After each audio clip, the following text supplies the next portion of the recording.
saya Nabila Alkarina dengan NIM 1908430 dari Pendidikan Bisnis 2019. Di sini saya akan menjelaskan terkait 2 BMC yang saya buat. Yang pertama adalah BMC bisnis saya yang sedang dijalankan, dan yang kedua adalah BMC bisnis inovasi. Baik, langsung saja kita ke BMC pertama, yaitu BMC bisnis yang sedang saya jalankan. Di partners, Partners ini yang pertama adalah toko daging. Kenapa toko daging? Karena untuk menjual nasi salmon mentai pasti membutuhkan daging yang segar dan halal. Maka saya harus mencari supplier daging yang terpercaya. Yang kedua adalah toko buah. Tidak berbeda jauh dengan salmon mentai. Salad buah juga harus dengan buah-buahan yang senantiasa segar agar kualitas salad buah ini dihasilkan dengan maksimal. Yang ketiga adalah toko sembako. Di toko sembako ini saya membeli bumbu untuk nasi mentai dan tambahan bahan untuk salad buah tentunya. Yang keempat adalah toko plastik. Sudah pasti mencari supplier plastik yang murah meriah dan bervariasi untuk mewadahi makanan yang saya jual. Selanjutnya adalah key activities, yaitu membeli bahan-bahan dari toko, mengolah daging segar menjadi produk olahan, dan mempersiapkan kemasan atau wadah untuk siap dijual. Kemudian adalah key resource. Pertama adalah alat pembakar atau torch untuk memberikan kesan oriental pada salmon mentai. Selanjutnya adalah pisau atau alat memotong. Kemudian ada alat memasak berupa oven, gas, kompor, teflon, dan lain-lain. Dan yang terakhir adalah kulkas untuk menyimpan bahan makanan agar tetap awet. Selanjutnya adalah value proposition. Yang pertama adalah nasi mentai yang disajikan dengan daging yang senantiasa segar dan tentunya halal agar kekhasan menu ini terasa. Yang kedua adalah saus mentai yang disajikan dengan khas oriental Jepang, dan saus mentai ini merupakan kunci dari menu ini. Dan yang ketiga adalah buah-buahan untuk salad yang segar. Yang keempat adalah saus salad dengan perpaduan rasa asam dan manis yang tidak bikin customer relationship. Kami menawarkan harga yang spesial untuk 10 pelanggan pertama dan potongan harga ongkos kirim untuk jarak radius 3 km. Channels, kami memanfaatkan sosial media yaitu WhatsApp Story untuk menjangkau teman atau kerabat yang di sekitar kita. Kemudian ada Instagram, bisa dengan fitur Story ataupun Feeds. Kemudian ada GoFood dan Facebook.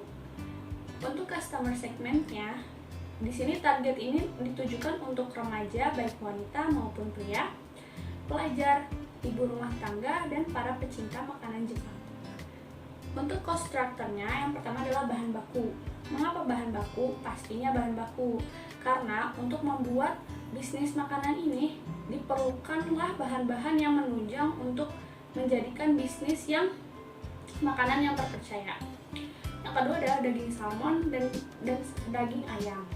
Di sini saya menyediakan satu varian baru, yaitu nasi ayam mentai. Yang ketiga adalah buah-buahan. Buah-buahan juga nggak kalah penting untuk senantiasa segar. Yang keempat adalah packaging. Packaging ini bisa berupa wadah yang berbahan plastik atau stiker untuk melengkapi packaging yang diinginkan. Yang kelima adalah ads Instagram. Ads Instagram ini kita sempat pasang beberapa hari.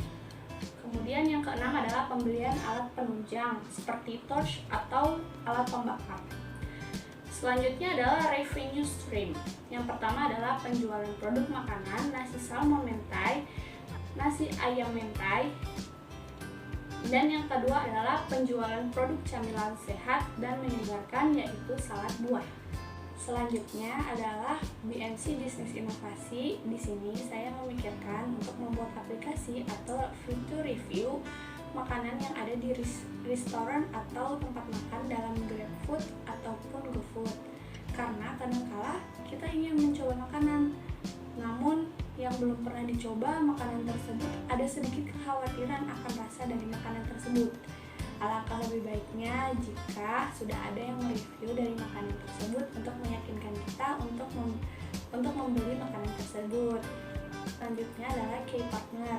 Key partner bisnis ini yang pertama adalah programmer. Karena untuk membuat fitur atau aplikasi pasti membutuhkan ahli dari programmer. Yang kedua adalah toko penjual kuliner.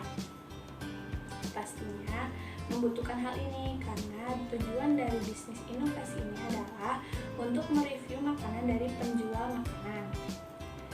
Yang ketiga adalah desainer. Untuk membuat sebuah aplikasi atau fitur, tentunya juga membutuhkan desain untuk tampilan aplikasi yang memudahkan kita. Dan yang keempat adalah chef. Chef atau orang yang ahli dalam menilai rasa dalam sebuah makanan. Untuk menjaga ini penting karena untuk menjaga kepercayaan konsumen. Selanjutnya adalah key activities. Yang pertama adalah membuat aplikasinya, kemudian didesain oleh desainer untuk semua tampilan aplikasinya, dan yang terakhir melakukan syuting atau take video review makanan dengan objektif. Untuk key resource-nya, yang pertama tentunya makanan yang ingin dinilai dari sebuah kafe, restoran, atau tempat makan lainnya yang berada di GoFood ataupun GrabFood. Yang kedua, kamera untuk syuting videonya tentu. Dan yang ketiga adalah laptop untuk mengedit videonya, serta alat penunjang lainnya. Untuk value proposition-nya, yang pertama adalah menilai menu makanan di sebuah tempat makanan yang banyak di-request oleh konsumen dengan sangat objektif. Yang kedua adalah aplikasi yang mudah dipahami atau bisa disebut user friendly. Yang ketiga adalah membantu dalam memilih makanan dengan menilai dari rasa. Customer relationship, yang pertama download free di Google Play. Ini khusus untuk Android. Mungkin sebagian masyarakat Indonesia ini lebih banyak yang menggunakan Android. Yang kedua adalah aplikasi yang tidak menghabiskan banyak storage di HP. Karena banyak ini tuh merupakan permasalahan yang sering terjadi. Nah, untuk channels, kami memanfaatkan sosial media, yaitu iklan di website atau di internet, endorse celebrities atau artis atau selebgram, kemudian memasang spanduk ataupun baliho. Selanjutnya untuk customer segment, di sini targetnya ditujukan untuk remaja, baik wanita ataupun pria, ibu rumah tangga yang biasanya mencari makanan ingin simple lah, pokoknya nggak mau masak, biasanya butuh banget ini. Terus serta orang yang hendak membeli makanan yang membutuhkan kepastian dari kualitas rasa ataupun harga dari segi harga makanan tersebut. Strukturnya, yang pertama adalah biaya marketing. Ini tuh biasa kayak iklan, ads Instagram, endorse. Yang kedua adalah biaya desainer, karena membuat tampilan aplikasi yang user friendly itu cukup mahal ya. Yang ketiga adalah biaya membeli makanan yang hendak direview ataupun dinilai. Dan yang keempat adalah alat penunjang lainnya, seperti lighting, meja, mikrofon, dan lain-lain. Dan yang terakhir adalah revenue stream. Yang pertama adalah aplikasi review makanan di daerah masing-masing. Nanti tersedia ada location-nya. Yang kedua adalah fitur review makanan untuk di aplikasi GrabFood ataupun GoFood. Sekian presentasi dari saya.